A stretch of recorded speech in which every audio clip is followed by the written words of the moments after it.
आप और मैं, हम दोनों अच्छी तरीके से जानते हैं दोस्तों कि हम जो पैसा कमा रहे हैं वो कितना मुश्किल से कमा रहे हैं, और जो कमा भी रहे हैं उसमें से हम बचा कितना पा रहे हैं, ना के बराबर बचा पा रहे हैं। तो दोस्तों हमें आज ये सीखना है कि हमने जितना भी पैसा जो थोड़ा बहुत बचा पा रहे हैं उसे हम मार्केट में कैसे लगाएं कि वो बना रहे, आगे बढ़े। मैं आपको दोस्तों एक बहुत ही सिंपल सी टिप बताने वाला हूँ, जिसमें आपको ये समझना है कि जैसे मार्केट में सपोज डिप आता है, जैसे यूँ कहिए कि मंदी आई या ग्लोबल मंदी हुई, कुछ भी हुआ, बीमारी फैली, तो मार्केट अचानक से क्रैश होता है। 15% मार्केट क्रैश हुआ या 20% क्रैश हुआ, तो हम जो अपना पैसा लेके बैठे हैं, हम उसमें से कौन सा पैसा अपना कहाँ पे लगा दें कि हमारा पैसा डूबे नहीं।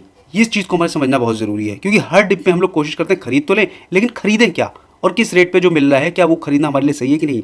तो ये थिंकिंग मैं आज आपकी क्लियर करने वाला हूँ। मैंने अपने दोस्तों पुराने वीडियो में भी बताया था कि आपके पास अगर 10,000 रुपये हैं तो आप उसमें से कितना पैसा कहाँ लगाओ, तो वही सेम चीज़ इसमें फॉलो करनी है, लेकिन तरीका थोड़ा सा इसमें और एक अलग है। जैसे कि 10,000 रुपये में से दोस्तों हमारे पास जो है, हमने अगर सपोज रिस्क वाला लेना है, वो कितने पैसों का लेना है और कितने पैसों को हमें उसमें से सेव करना है।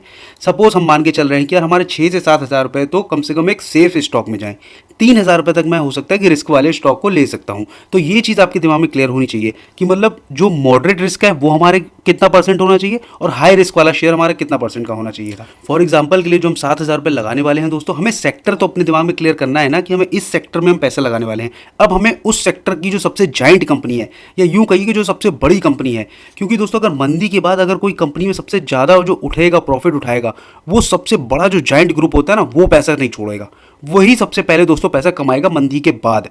ये एक फैक्ट है बिल्कुल दोस्तों।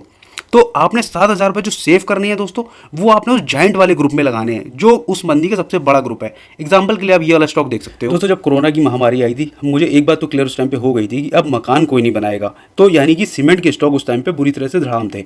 तो ये चीज़ मुझे क्लियर थी कि अब जो 1 या 1.5 साल के बाद ही उठेगा सीमेंट का स्टॉक। दोस्तों मैं पहले बता दूं, ये रिकमेंडेशन नहीं है कि आप इस स्टॉक को खरीद लो। मैं आपको एग्जाम्पल के तौर पर समझा रहा हूँ कि जो देश की सबसे बड़ी सीमेंट कंपनियां थी उसने कैसा परफॉर्मेंस दिया, और जो छोटी मोटी कंपनियां थी उन्होंने कैसा परफॉर्मेंस दिया। ये देखिए आप, ये देखो आप दोस्तों, अल्ट्राटेक सीमेंट देश की सबसे बड़ी 3,25,000 करोड़ की मार्केट कैप लेके बैठी हुई है। फिर आता है अंबुजा सीमेंट 1,52,000 करोड़ की मार्केट कैप के साथ।